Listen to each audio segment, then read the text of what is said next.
Hi boys and girls, it's Andrea coming to you today with another Passover story. Passover is flying by, so I wanted to get another Passover story in. This one's called A Sweet Passover by Leslie Newman and illustrated by David Slonim.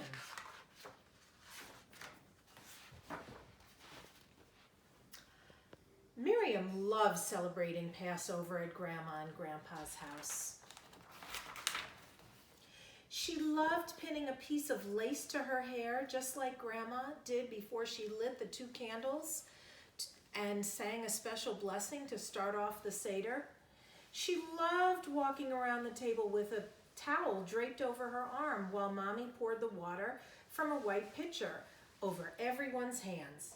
She joyfully sang the 4 questions in Hebrew and then listened as Grandpa read the answers from the Haggadah and told the story of the Jews' exodus from Egypt in his deep, booming voice. She giggled at the way Daddy said, "Warm, warmer, hot," as she got closer to finding the afikomen that he had hidden after he broke the middle matzah in half and tucked one of the pieces between 2 of Grandma's cookbooks high on the kitchen shelf. She happily stood beside Aunt Rachel and Uncle Nathan as they opened the front door to welcome Elijah the prophet, and she laughed when Bubala joined them and howled at the full moon. Miriam loved everything about Passover, but most of all, she loved eating matzah. And during the 8-day festival, she ate as much of the unleavened bread as she could. On the first day of Passover, Miriam and Grandma ate matzah with butter. On the second day of Passover, Miriam and Grandma ate matzah with jelly. On the third day of Passover, Miriam and Aunt Rachel ate matzah with tuna salad.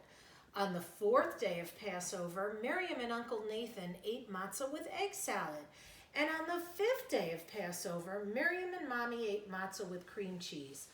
On the 6th day of Passover, Miriam and Daddy ate matzah with cottage cheese. On the 7th day of Passover, Miriam ate lots of matzah by herself. She ate matzah with almond butter and matzah with apple butter. She ate matzah with blueberry jam and matzah with strawberry jam. She ate plain matzah, egg matzah, whole wheat matzah, and chocolate-covered matzah all week long. Miriam ate nothing but matzah, matzah, matzah.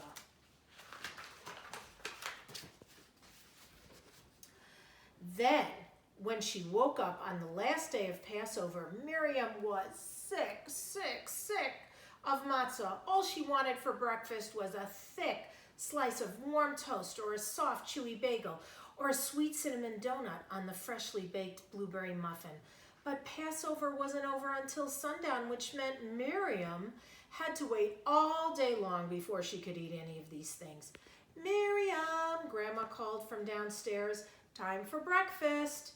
Miriam groaned and pulled the covers and blankets over her head.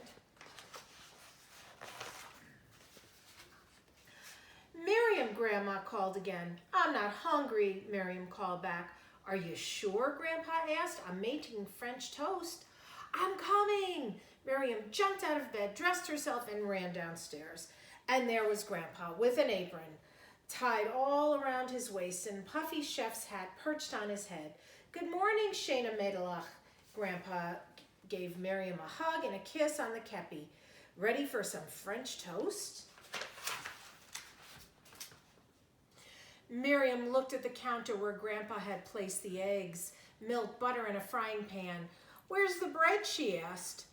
"Bread? I can't use bread. It's still Passover," Grandpa reminded her. "That's why I'm using matzah." "Matzah!" Miriam moaned. "How can you make French toast with matzah?" "I'm making Passover French toast," Grandpa explained. "I'm making matzah brie." "Matzah brie? Yuck." Miriam folded her hands. "I'm never eating matzah again." "Never? Oh, that's too bad," Grandpa said. "You don't know what you're missing." And then he began to cook. First, Grandpa crumbled the matzah and soaked it in warm water. Then he cracked some eggs into a bowl with a little milk and beat the mixture with a fork. Then he drained the matzah and poured the beaten egg and milk over it. Finally, Grandpa sliced butter in a great big frying pan. As soon as the butter began to sizzle, he poured in the uncooked matzah brei. When it was brown at the edges, Grandpa slipped his hands into a pair of oven mitts, placed the large plate on top of the frying pan, and flipped the whole thing over. Ta-da! Crowed Grandpa. Passover French toast. Doesn't that look delicious? No, said Miriam, wrinkling up her nose. No more matzah for me.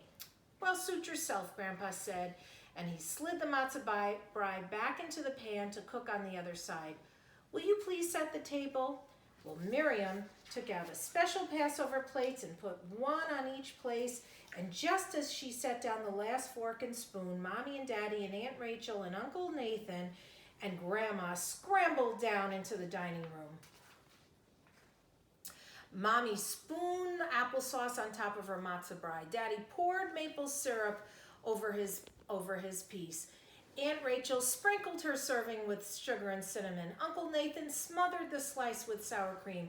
Grandma added salt and pepper to her matzah brei, and Grandpa left his plain.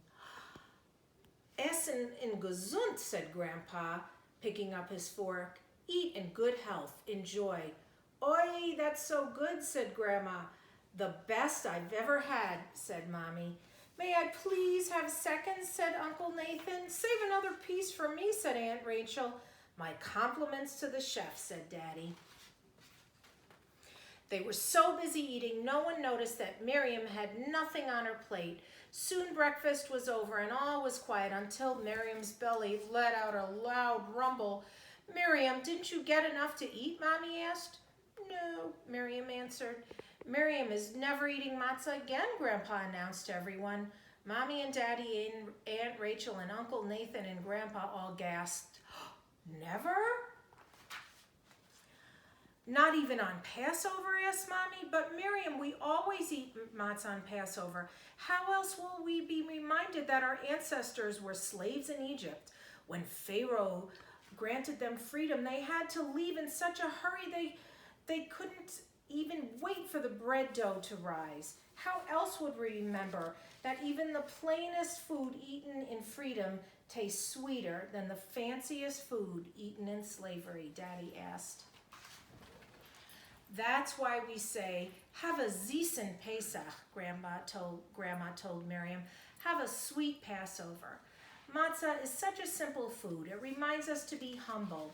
It doesn't puff itself up, and we shouldn't puff ourselves up either. It's a mitzvah to eat matzah, Aunt Rachel added, a good deed. And just as the matzah was baked in a hurry, we should always be in a hurry to do a good deed. Matzah goes with everything, Grandpa said, and that reminds us we should get along with everyone. And if all those reasons weren't good enough for us, Dayenu, said Grandma. Your grandpa happens to make the best matzah brei in the world. Miriam looked around the table at each member of her family and thought over what everyone had said, and then she asked in her most humble voice, Grandpa, will you please make me a matzah brei? I'm sorry, Miriam, said Grandpa, patting his big round belly. I'm too full to cook. Please, Grandpa, said Miriam, pretty please with applesauce on top. No, said Grandpa, I'm not going to make you a matzah brei. Why not? Asked Miriam. Well, because, said Grandpa, handing her an apron and a puffy chef's hat, we're going to make matzah brei together.